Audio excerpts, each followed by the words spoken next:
The Ballad of Club Quarters Hotel Rittenhouse Square, Philadelphia. Oh, gather round, my fellow travelers, and let me spin you a tale so wretched, so unholy, that even the ghosts of Rittenhouse Square would shudder. This is not just a review, no. Nothise is a cautionary epic, a modern-day tragedy starring you, yes, you, innocent wanderer and the villain of our story. Club Quarters Hotel Rittenhouse Square, Philadelphia. Let us begin. Act I. The bait and the betrayal. Picture this. You, a hopeful soul, book a room at what appears to be a charming little establishment. The website promises refundable rates, sparkling cleanliness, and a cozy retreat in the heart of Philadelphia. Lies. All lies. Because when the inauguration, such a grand word for such a grand scam, gets moved indoors, what does Club Quarters do? Do they offer you the refund they promised? No. Do they even pretend to care? No, instead, they hide behind fine print like cowards, clutching your money with the desperation of a miser in a Dickens novel. Why is this bad? Because trust is the foundation of hospitality. If you say something is refundable, it must be refundable. Otherwise, you are not a hotel, you are a thief in a suit, smiling as you pick pockets. Act I, the room of horrors. You arrive, weary from travel, only to be greeted by a closet. Not a room, a closet. A space so small that even a Victorian child laborer would say, this is a bit cramped in it. The bathroom, a joke. The shower, a coffin with water. The bed, a rock disguised as a mattress. And the smell. A faint whiff of mildew, like the ghost of a wet sock haunting your every breath. But wait, it gets worse. You hear everything. Every footstep, every whisper, every sinful secret of your neighbors. The walls are paper, the privacy non-existent. You are not a guest, you are a spectator in someone else's awkward drama. Why is this bad? Because a hotel room should be a sanctuary, not a punishment. If I wanted to live in a shoebox, I would move into a literal shoebox and save my money. Act I, the bugs. Oh God, the bugs. You settle into bed, exhausted, only to discover bed bugs. Not one, not two, but a whole family of them throwing a rave on your skin. You call the front desk, trembling, begging for help. Do they rush to your aid? No. Do they even apologize? No. Instead, they ask you to catch a bug and bring it to them like some twisted science experiment.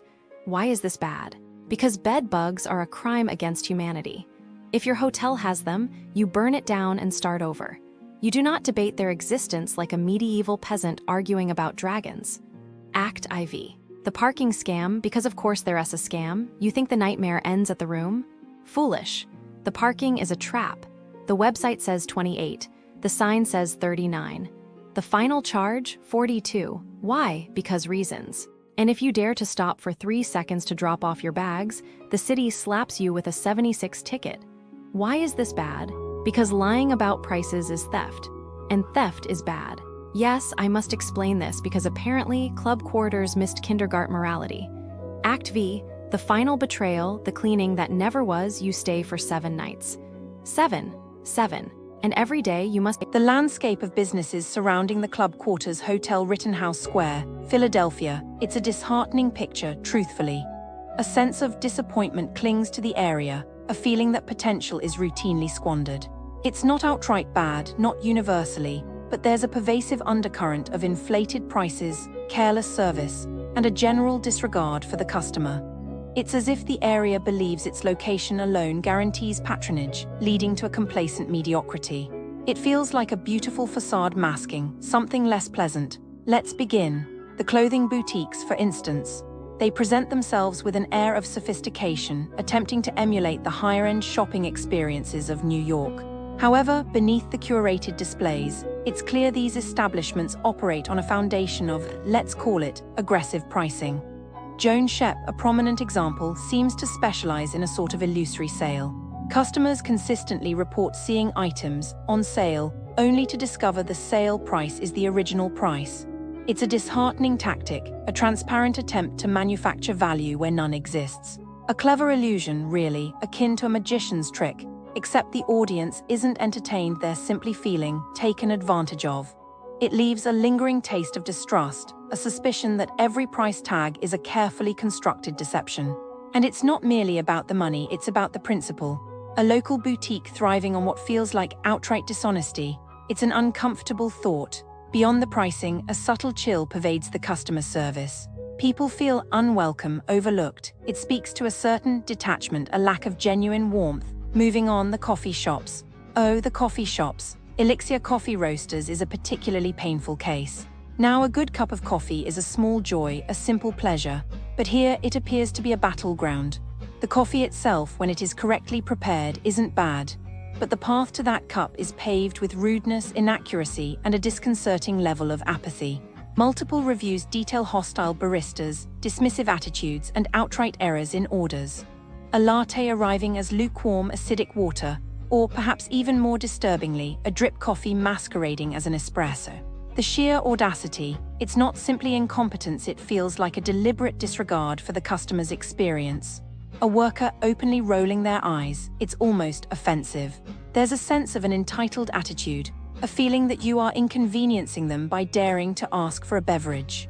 One can't help but wonder if the focus is more on the aesthetics of the coffee making, the art of it, than on the actual act of serving people. It is almost as if they don't care. They are simply there. Then there's Zahav, a restaurant lauded with praise, yet riddled with complaints. The issue isn't necessarily the food itself, though several reviewers found it overly salty, and a concerning number of reports speak of blandness. No, the core problem seems to be a disconnect between expectation and reality.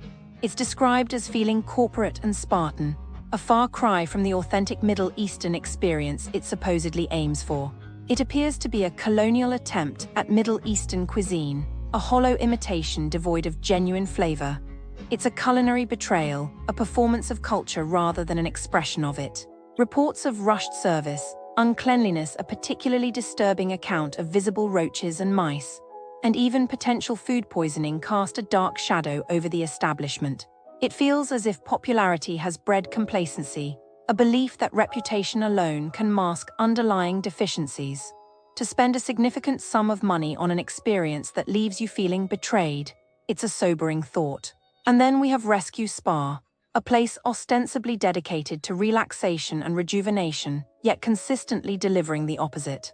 The horror stories here are particularly distressing. Severe skin reactions to products, undisclosed price increases, a general atmosphere of coldness and upselling. It's a business built on trust that they will enhance your well-being, and they seem to routinely violate that trust. The account of a woman developing significant scarring from a facial just months before her wedding is particularly heartbreaking. Then there's the reported hair damage, the unheated sauna, the feeling of being treated as a transaction rather than a person. It's not merely a bad spa day, it's a potential disaster. It feels as if the priority isn't wellness but profit, regardless of the cost to the customer. It is as if people are simply being sold lies. Finally, let Script content. Oh, I was looking into scams near Club Quarters Hotel Rittenhouse Square, Philadelphia, and like it's not great. Tourists think it's all fancy, but some businesses here, they trick people. First, pharmacies near Club Quarters Hotel Rittenhouse Square, Philadelphia, some of them are not honest. Like there was this one Broad Street pharmacy where they lied to the government, saying they gave people medicine when they didn't. They just took money, 12 million, and then they paid people to bring pills back so they could sell them again. So gross. The owners went to prison, but I bet tourists who went there never even knew. They probably just thought, oh, a pharmacy safe, but no, now it's closed, so good, but still. Then investment scams. Near Club Quarters Hotel Rittenhouse Square, Philadelphia, some businesses look fancy but are just lies. Like this woman, Brenda Smith, she had this hedge fund, but it was fake. She took 68 million from people, spent it on herself, and just kept lying. She had a penthouse here, office space, everything to look legit. But it was a Ponzi scheme. You give her money, she gives you fake reports, and then poof, gone. Tourists probably wouldn't fall for this, but what if they meet someone friendly who says invest here, scary, and then discount stores?